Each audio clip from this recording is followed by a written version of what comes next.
दोस्तों, आज का हमारा टॉपिक है मॉडर्न हिस्ट्री का मोस्ट इम्पोर्टेंट टॉपिक, कांग्रेस अधिवेशन। ये टॉपिक इतना इम्पोर्टेंट है, इस बात का अंदाजा आप इसी बात से लगा सकते हैं कि इस समय एसएससी के एग्जाम चल रहे हैं और लगभग हर शिफ्ट में कांग्रेस अधिवेशन से क्वेश्चन पूछा ही जा रहा है। तो ये वीडियो आपके लिए काफी इंपॉर्टेंट होने वाली है। अगर आप ये वीडियो को पूरा एंड तक देख लेते हैं तो इस टॉपिक से आपका कोई क्वेश्चन गलत नहीं होगा। और हाँ, अगर आप ट्रिक के चक्कर में आए हैं कि हम ट्रिक से याद कर लेंगे, तो ये वीडियो आपके लिए नहीं है, क्योंकि मैंने पूरा लॉजिक वाइज इसमें समझाया है। इसमें मैंने ट्रिक से नहीं बताया है। अगर मैं विश्वास दिलाता हूँ, अगर आप पूरी वीडियो को देख लेते हैं तो आपको ट्रिक से याद करने की जरूरत ही नहीं पड़ेगी। मैं इतने अच्छे तरीके से आपको याद कराऊंगा। आपको बस वीडियो को एक बार पूरा कॉन्सेंट्रेशन से देखना है। तो चलिए, बिना देरी किए हुए वीडियो को शुरू करते हैं। तो चलिए, अब हम इस टॉपिक को समझना शुरू करते हैं। तो हम देखते हैं कि आखिर भारतीय राष्ट्रीय कांग्रेस की स्थापना कब हुई, किसने की, जो कि हमारे एग्जाम के लिए महत्वपूर्ण है। तो मैं इसको आपको कहानी की तरह समझाऊंगा, जैसे कि पिछली वीडियो में मैं भी कहानी की तरह ही आपको समझाता रहा हूँ और आपका बहुत ही अच्छा रिस्पॉन्स रहा उन वीडियो पर भी। तो मैं इसे भी आपको कहानी की तरह समझाऊंगा, क्योंकि इससे क्या होगा कि आप इसे लिंक करेंगे और जल्दी याद कर लेंगे। आपको इसे रटने की जरूरत नहीं पड़ेगी और आप पूरी कॉन्सेंट्रेशन के साथ इस कहानी को सुनिए और इसके साथ लिंक करिए अपने आप को, तो आपको अच्छी तरह से समझ आएगा। तो ये कहानी शुरू होती है 28 दिसंबर 1885 से। तो कांग्रेस की स्थापना हुई थी 28 दिसंबर 1885 ईस्वी को। और इसके संस्थापक कौन थे, काफी बार एग्जाम में पूछा गया है। तो एलन ऑक्टेवियन ह्यूम नामक एक व्यक्ति ने कांग्रेस पार्टी की स्थापना की थी सन 1885 ईस्वी में। इन्हें शॉर्ट फॉर्म में ए ओ ह्यूम में भी कहा जाता है, ए ओ ह्यूम। और ये कहाँ के निवासी थे? ये स्कॉटलैंड के निवासी थे। तो आखिर इन्होंने कांग्रेस पार्टी की स्थापना की क्यों? तो चलिए, थोड़ी पीछे की स्टोरी मैं आपको बताता हूँ। तो जैसे कि आपको पता होगा, सन 1857 ईस्वी की क्रांति बहुत ही मशहूर है। तो सन 1857 ईस्वी के बाद क्या हुआ था कि भारत के कोने कोने पर अंग्रेजों के खिलाफ विद्रोह होने शुरू हो गए थे। मतलब स्वतंत्रता के लिए भारत के चाहे नॉर्थ साइड और साउथ में, ईस्ट में, वेस्ट में, हर जगह विद्रोह होने शुरू हो गए थे।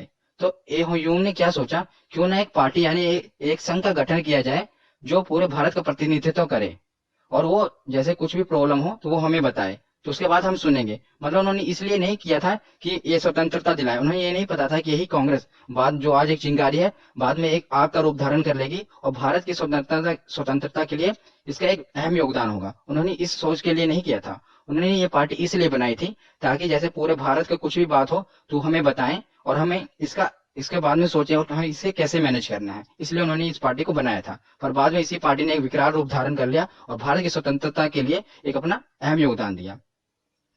एयूं का सोचना था कि ये हमसे मतलब अर्जी करेंगे, याचिका करेंगे, फिर उसके बाद हम इसे हैंडल कैसे करेंगे ये हमारे ऊपर है। पर उन्हें ये नहीं पता था कि यही पार्टी बाद में भारत को स्वतंत्रता दिलाएगी। तो चलिए, आप आशा करता हूँ आपको थोड़ा इसके पीछे की कहानी समझ आई होगी। अब इसके बाद में हम समझेंगे तो आपको आसानी से समझ आएगा। तो इसकी स्थापना कहाँ पर हुई थी? तो जो पहला कांग्रेस का अधिवेशन हुआ था, ये बम्बई के, जैसे जो आज बॉम्बे है इसे पहले बम्बई कहा जाता था, इसलिए मैंने बम्बई लिखा है क्योंकि हर जगह ये बम्बई ही मेंशन है, जिसे आज बॉम्बे कहा जाता है। तो बम्बई के गोकुल दास तेजपाल संस्कृत विद्यालय में कांग्रेस का पहला अधिवेशन हुआ था। मतलब ये कह सकते हैं कि जो पार्टी की स्थापना हुई, ये बम्बई के गोकुल दास तेजपाल संस्कृत विद्यालय में हुई थी। किसने की थी? एओ ह्यूम ने की थी। कब की थी? सन 1885 ईस्वी में की थी। तो उस समय के वायसराय कौन थे? तो उस समय के वायसराय थे लॉर्ड डफरिन। और दादा भाई नौरोजी ने इसका नामकरण भारतीय राष्ट्रीय कांग्रेस किया। तो जो ये ए यो ह्यूम है, इन्होंने इसका नाम रखा था भारतीय राष्ट्रीय संघ। क्या नाम रखा था? भारतीय राष्ट्रीय संघ। पर दादा भाई नौरोजी ने इसका नाम बदलकर रख दिया भारतीय राष्ट्रीय कांग्रेस। बहुत ही इंपॉर्टेंट है, किसने इसका नामकरण किया ये पूछा जाता है। तो भारतीय राष्ट्रीय कांग्रेस का नामकरण दादा भाई नौरोजी ने किया, जिसका पहले नाम क्या था? भारतीय राष्ट्रीय संघ। और ये जो दादा भाई नौरोजी हैं, इन्हें grand old man of India भी कहा जाता है। काफी बार पूछा गया है, grand old man of India किसे कहा जाता है? दादा भाई नौरोजी को। और एक एक्स्ट्रा फैक्ट मैं आपको बता दूं कि ये ब्रिटेन में इन्होंने चुनाव जीता था और चुनाव जीतकर वहां की संसद में पहुंचने वाले पहले एशियाई थे। पहले भारतीय नहीं, पहले एशियाई जिन्होंने ब्रिटेन में जाकर चुनाव जीता और वहां की संसद में पहुंचे थे, इसलिए काफी इंपॉर्टेंट है। तो चलिए आगे देखते हैं। ये कुछ प्रमुख बयान है जो कि एग्जाम में पीसीएस लेवल तक पूछे गए हैं, इसलिए मैंने इसे इंक्लूड कर लिया ताकि अगर आप ये वीडियो देख रहे हैं और किसी भी एग्जाम की तैयारी कर रहे हो तो आपका क्वेश्चन गलत नहीं होना चाहिए। इसी मकसद से मैंने ये वीडियो को बनाया है। तो ये कुछ प्रमुख बयान है जो कि काफी बार पूछे गए हैं, तो इसलिए मैंने सोचा इसे भी मेंशन कर देता हूँ।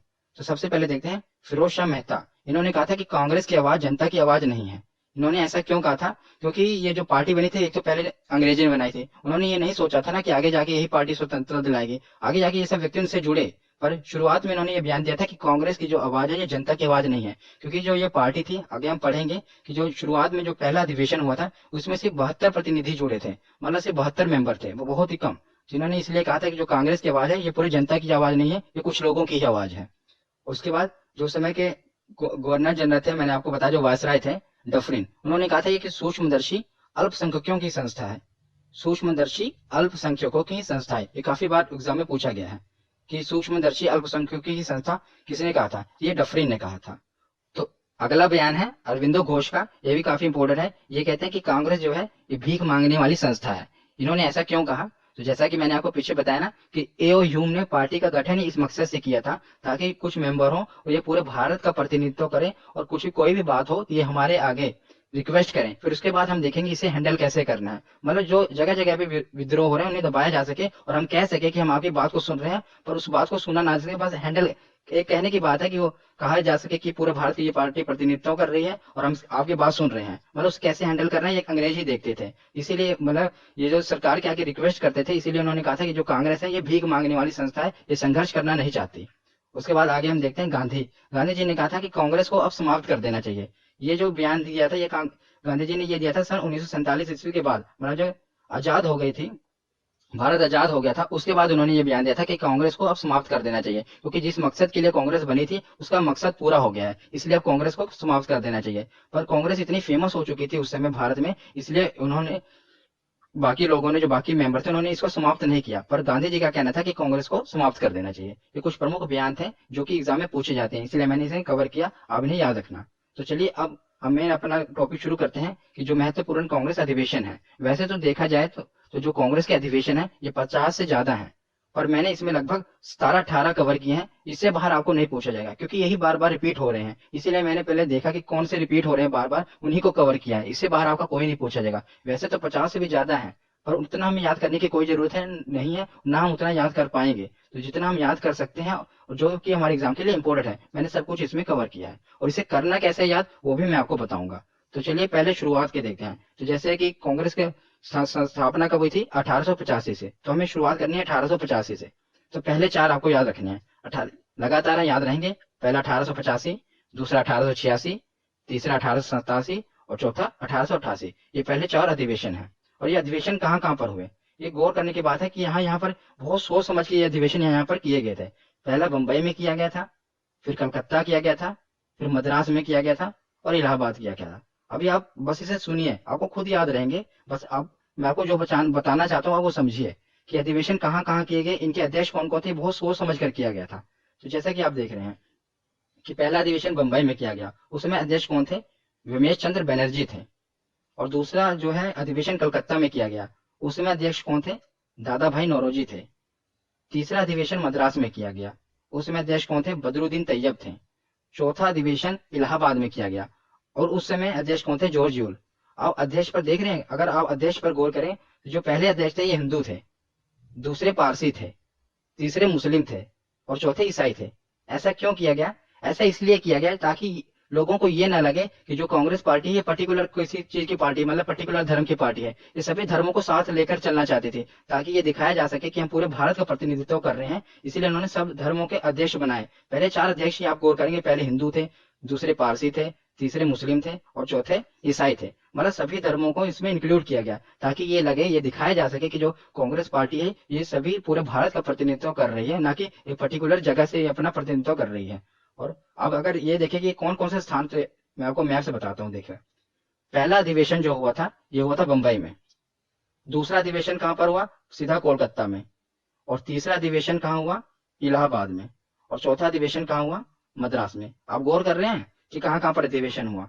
पहला तो बंबई में हुआ जो कि भारत के पूरे वेस्ट में है, दूसरा कलकत्ता में हुआ जो कि ईस्ट में है, तीसरा मद्रास में हुआ जो कि साउथ में है, और चौथा इलाहाबाद में हुआ जो कि नॉर्थ में आ जाता है। तो देखा, इससे ये दिखाने की कोशिश की कि हम पूरे भारत की कौन को, मतलब हम एक जगह की पार्टी नहीं है, हम पूरे भारत को कवर कर रहे हैं। इसलिए उन्होंने अपने अध्यक्ष भी हर धर्म के रखे और जो पहले चार अधिवेशन हुए वो भी भारत के चारों कोनों पे हुए। मैं आपको ये समझाना चाहता था, ये बस ऐसे ही आपको नॉलेज के लिए बता रहा हूँ, ये बस आपको याद रखने के लिए। तो चल अब हम मेन अपना देखते हैं। 1885 में मुंबई में विमेश चंद्र बनर्जी ने इसकी अध्यक्षता की, उसमें 72 प्रतिनिधियों ने भाग लिया था। इसीलिए तो कहा गया था कि ये सूक्ष्मदर्शियों की पार्टी है, क्योंकि जो पहले बाद में जो इसके अधिवेशन हुआ था उसमें बहुत कम मेंबरों ने भाग लिया था, सिर्फ 72 प्रतिनिधियों ने भाग लिया था। और दूसरा कलकत्ता में हुआ जिसमें दादा भाई नौरोजी ने भाग लिया। तीसरा मद्रास में, जिसमें बदरुद्दीन तैयब ने। इससे क्या पूछा जाता है कि जो कांग्रेस के पहले मुस्लिम अध्यक्ष कौन थे, तो कांग्रेस के पहले मुस्लिम अध्यक्ष कौन थे, बदरुद्दीन तैयब। ये क्वेश्चन इतना बार पूछा गया कि पूछ पूछ के घिसा दिया गया इस क्वेश्चन को कि पहले मुस्लिम अध्यक्ष कौन थे, तो बदरुद्दीन तैयब थे। नेक्स्ट देखते हैं 1888 में इलाहाबाद में हुआ, जॉर्ज यूल इसके अध्यक्ष थे और ये पहले अंग्रेज अध्यक्ष थे। तो पूछा जाए पहले मुस्लिम अध्यक्ष कौन थे, तो बदरुद्दीन तैयब थे। पहले अंग्रेज अध्यक्ष कौन थे, तो जॉर्ज यूल थे। और पूछा जाए कि पहले अध्यक्ष कौन थे, तो वो विमेश चंद्र बनर्जी थे। इससे हमें इतना सीखने को मिला और आप इसे याद रखिएगा क्योंकि इससे बहुत बार क्वेश्चन पूछा गया है इतने पार्ट से। तो नेक्स्ट देखते हैं। अब ये देखिए, आप घबराइएगा मत, बहुत ही आसानी से आपको याद होगा। बस वीडियो को आप पूरा एंड तक देखिए और तो अगर एक बार नहीं याद होता, एक बार आप पूरा देख लेंगे समझ तो आ जाएगा आपको, फिर दूसरी बार देख के नोट्स बनाइए, उसके बाद आपको इसे देखने की जरूरत नहीं पड़ेगी जिस हिसाब से मैं आपको समझा रहा हूँ। अब देखिए इसे याद कैसे करना है। हमने 4 याद कर लिए, उसके बाद ये इंपॉर्टेंट है 1896 का। हमको 1896 और उसके साथ याद करना है 1911। क्यों याद करना है मैं आपको बताता हूँ। इन दोनों से क्या पूछा जाता है, हर बार यही पूछा जाता है कि पहली बार वंदे मातरम कहाँ गाया गया और पहली बार जनगण मन कहाँ गाया गया। अब देख रहे हैं ना, एक पहली बार वंदे मातरम गाया गया और एक पहली बार जनगण मन कहाँ गाया। तो दोनों ही कोलकाता में गाए गए, स्थान एक ही है, याद रखिएगा, कलकत्ता। दोनों स्थान कलकत्ता में गए। कलकत्ता में ही ज्यादातर अधिवेशन भी हुए कांग्रेस के, क्योंकि जो कलकत्ता था ये अंग्रेजों के टाइम, आपको पता है कि दिल्ली से पहले भारत की राजधानी कौन सी थी, कलकत्ता ही थी। इसलिए ज्यादातर अधिवेशन जो हुए हैं कलकत्ता में ही हुए, क्योंकि कलकत्ता एक प्रमुख स्थान था। तो पहली बार जो वंदे मातरम गीत गाया गया ये भी कलकत्ता में गाया गया, और जो पहली बार जनगण मन गाया गया ये भी कलकत्ता में गाया गया। और जो पहली बार वंदे मातरम गाया गया ये किसकी अध्यक्षता में गाया गया, ये बहुत बार पूछा गया है। तो ये रहमतुल्लाह सयानी की अध्यक्षता में गाया गया। याद रखिएगा किसकी अध्यक्षता में गाया गया, रहमतुल्लाह सयानी की अध्यक्षता में पहली बार वंदे मातरम गाया गया। ये कलकत्ता में गाया गया। और 1911 में कलकत्ता में ही विशन नारायण धर की अध्यक्षता में जनगण मन गाया गया। तो ये तो आपको लिंक करके रखना है, 1896 और 1911, इन दोनों को इकट्ठा याद करना है कि पहली बार वंदे मातरम ये भी कलकत्ता में गाया गया, पहली बार जनगण मन ये भी कलकत्ता में गाया गया। और जो वंदे मातरम के अध्यक्ष थे रहमतुल्लाह सयानी थे और जनगण मन के अध्यक्ष कौन थे, विशन नारायण धन। ये दो याद हो गए। और आपको ये 3 इकट्ठे याद करना है, 1905, 1906 और 1907, इनको इकट्ठा याद करना है। अब याद कैसे करना है मैं आपको समझाता हूँ वही अपनी कहानी से। तो उसके बाद अब हम देखते हैं 1905। अगर आप गौर करेंगे तो मैंने आपको पिछली वीडियो में बताया भी हुआ है, अगर आपने वीडियो को देखा होगा। मैं आपको बता दूं कि इससे पहले मैंने आधुनिक भारत, मध्यकालीन भारत और प्राचीन भारत को बहुत अच्छे से कवर किया है। अगर आपने नहीं देखा तो आप अपने चैनल स्टडी वाइंस ऑफिशियल में जाके हिस्ट्री की प्लेलिस्ट में जाकर उन्हें देख सकते हैं। आपका बहुत ही अच्छा रिस्पॉन्स रहा है, मैंने बहुत ही अच्छे तरीके से और छोटी सी वीडियो में आपको बहुत कुछ कवर कराया है। तो उसमें मैंने ये बताया हुआ था कि जो सन 1905 ईस्वी में क्या हुआ था कि अंग्रेजों ने बंगाल का विभाजन कर दिया था, मतलब बंगाल को 2 टुकड़ों में बांट दिया था। आज आप जो देख रहे हैं ये जो बांग्लादेश बन गया, उस समय भी ऐसे पूर्वी बंगाल और पश्चिमी बंगाल को बांट दिया गया था। बाद में एकजुट हो गए थे और बाद में पाकिस्तान बन गया था, लेकिन 1905 ईस्वी में भी इसका विभाजन कर दिया गया था। इसके विभाजन करने के बाद वाराणसी में एक बैठक हुई थी।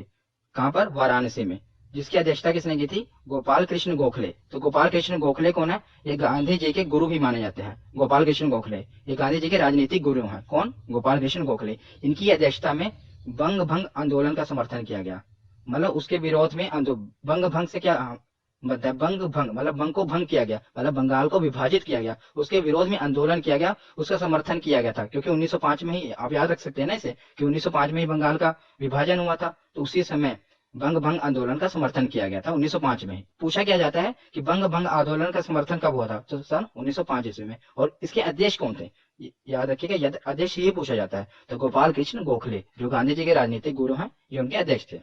तो 1905 के बाद मैंने बताया था आपको ये तीनों इकट्ठे याद रखने हैं, 1905, 1906 और 1907। तो अब देखते हैं 1906। तो 1906 भी कहां पर हुआ, कलकत्ता में ही हुआ। ज्यादातर मैंने आपको बताया ना अधिवेशन कहां पर हुए थे, कलकत्ता में ही हुए थे। तो ये भी दादा भाई नौरोजी की ही अध्यक्षता में किया गया था। और इसमें क्या है कि स्वराज शब्द का प्रयोग सबसे पहले किया गया, किसकी अध्यक्षता में, दादा भाई नौरोजी की अध्यक्षता में स्वराज शब्द का सबसे पहले उपयोग किया गया था। ये भी याद रखिएगा। तो 1905 हो गया, 1906, उसके अगले साल अब आते हैं 1907। 7 का जो वो ये कौन सा स्थान थी, देखो आप 7 से लिंक कर सकते हैं, 7 सूरत, मतलब राइमिंग बैठ रही है ना, 7 सूरत। तो 1907 में सूरत में ही हुआ था कांग्रेस का अधिवेशन। ये किसने किया था, रास बिहारी घोष ने।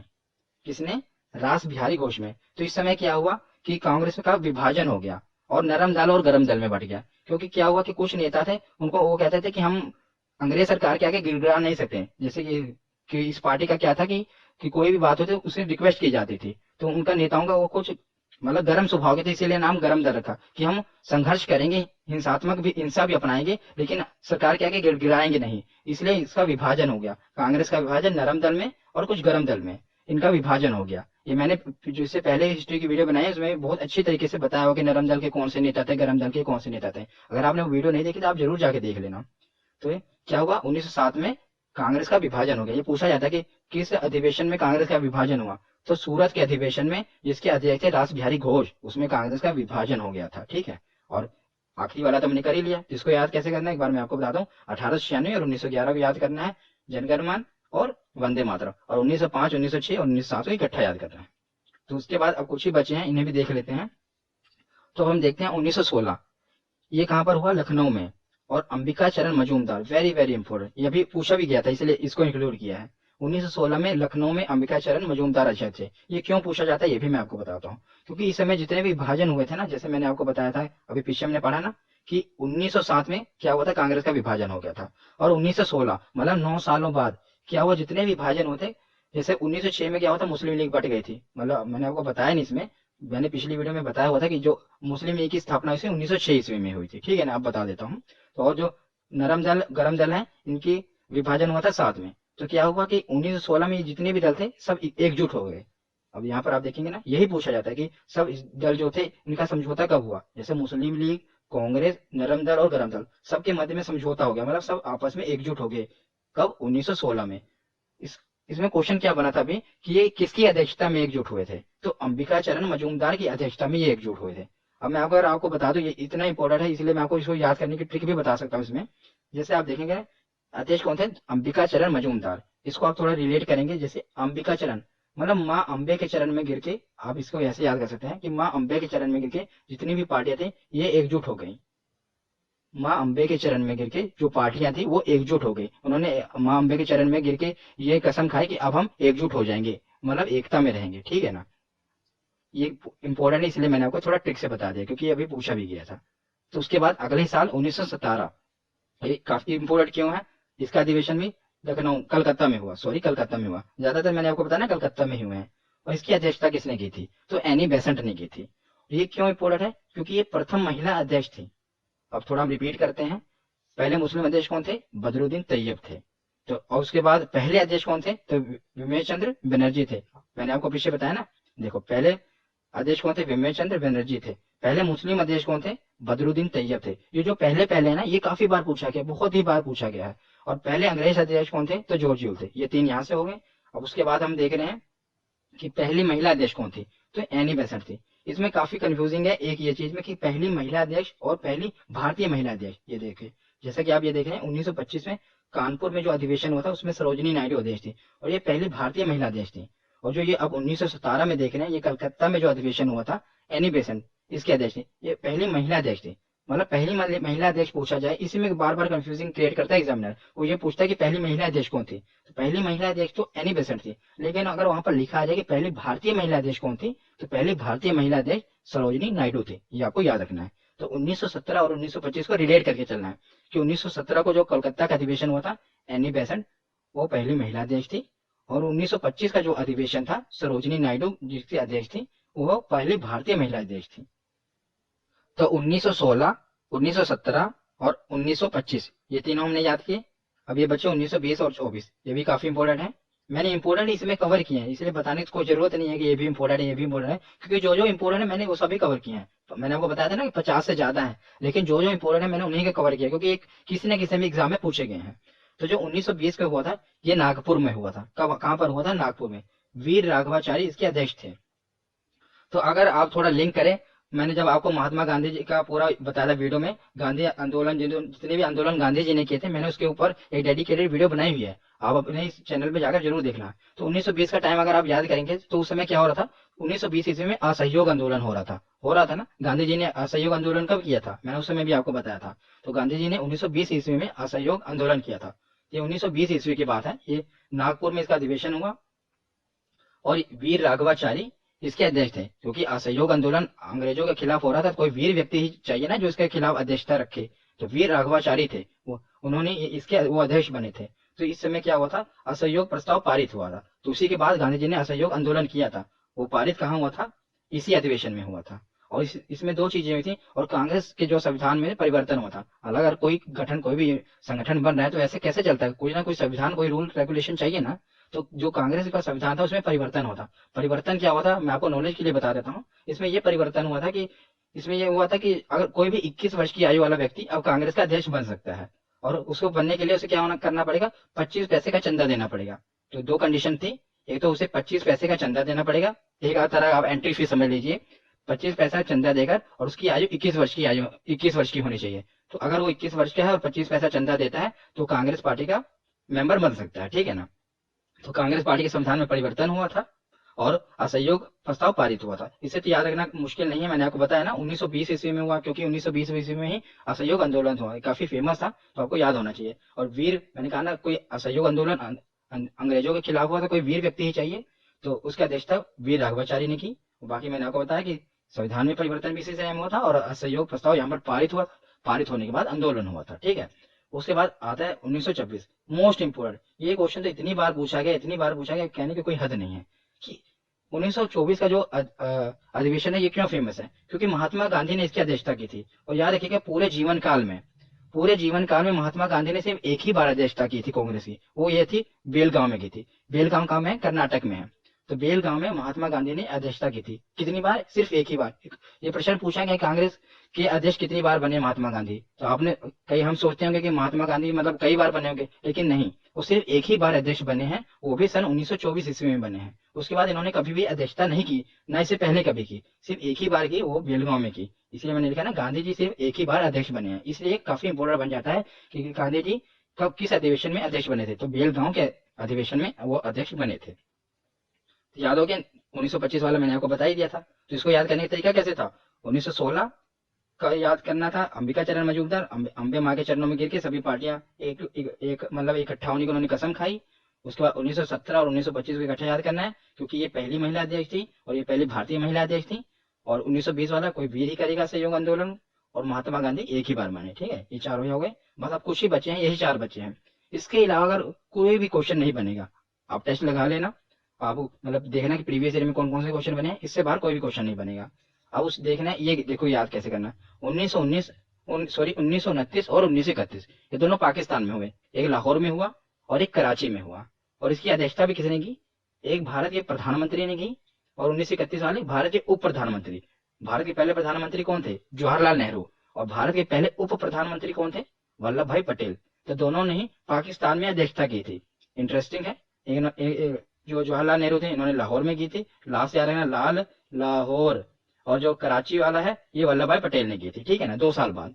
तो इसमें हुआ क्या था, जो लाहौर में अधिवेशन होता है, इसमें पूर्ण स्वराज की पहली बार मांग हुई थी कि अब हमने पूर्ण स्वराज चाहिए, मतलब पूर्णता स्वतंत्रता चाहिए, अब अंग्रेजों को हमें भगाना है। अब पूर्ण स्वराज की मांग कब हुई थी, जवाहरलाल नेहरू की अध्यक्षता में हुई थी। इससे आप याद रख सकते हैं कि इन्होंने मांग की थी, इसीलिए इन्हें प्रधानमंत्री बना दिया गया। मतलब ऐसा हुआ नहीं था, मैं आपको याद रखने के लिए बता रहा हूँ कि इन्होंने कहा था कि पूर्ण स्वराज की मांग की थी, इसीलिए इन्हें प्रधानमंत्री बना दिया गया।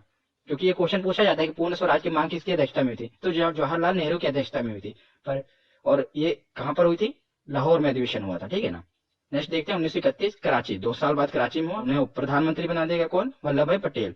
और इन्होंने क्या किया था कि मौलिक अधिकार प्रस्ताव पारित हुआ था। मतलब इस अधिवेशन में क्या हुआ था कि कुछ मौलिक अधिकार के जो प्रस्ताव थे वो पारित हुए थे वल्लभ भाई पटेल के अधिवेशन में। उसके बाद नेक्स्ट देखते हैं, दो ही बचे हैं, एक 1937 और एक 1947। 1929 और 31 को इकट्ठा याद करना है, और 1937 का तो आप याद कर ही लेंगे। 37 का क्यों इंपोर्टेंट है, 37 का इसलिए इंपोर्टेंट है, ये भी अध्यक्षता जवाहरलाल नेहरू ने की थी, याद रखना। पर ये पहली बार था कि गांव में अधिवेशन होता। अभी तक के जितना भी अधिवेशन हुए कांग्रेस के, वो सब ज्यादातर शहरों में, मतलब ज्यादा भीड़ भाड़ वाले इलाके में हुए। लेकिन जो पहला ये अधिवेशन था ये था कि किसी गांव में हुआ था, पर्टिकुलर गांव में। और गांव कहाँ पर है, ये यूपी में फैजपुर है, यूपी के फैजपुर गांव में हुआ था पहली बार अधिवेशन। इसलिए ये पूछा जाता है कि किसकी अध्यक्षता में हुआ था, तो जो हमारे पहले प्रधानमंत्री थे उन्हीं की अध्यक्षता में हुआ, इसलिए जनता लुभावी थी और इन्हें प्रधानमंत्री बना दिया गया। ये मैं आपको याद करने के लिए बता रहा हूँ, ऐसा हुआ नहीं था, ठीक है। जवाहरलाल नेहरू की अध्यक्षता में पहली बार गांव में अधिवेशन हुआ। और उसके बाद लास्ट बचा 1947, स्वतंत्रता के समय। ये इसलिए पूछा जाता है कि स्वतंत्रता के समय कांग्रेस के कौन अध्यक्ष थे, तो स्वतंत्रता के समय जब भारत को स्वतंत्रता मिली सन 1947 ईस्वी को, ये इसका अधिवेशन हुआ मेरठ में, और जेबी कृपलानी उस समय अध्यक्ष थे। याद रखिएगा, स्वतंत्रता के समय देश कौन थे? जेबी कृपलानी। तो याद करने का तरीका मैंने आपको बताया ना, 1929, 31 और 37 और 47। बाकी आपने पीछे सब याद कर लिया होगा। तो आज की ये वीडियो यहीं पर खत्म होती है। आशा करता हूँ आपको नॉलेजफुल लगी होगी और आपके लिए हेल्पफुल होगी। धन्यवाद।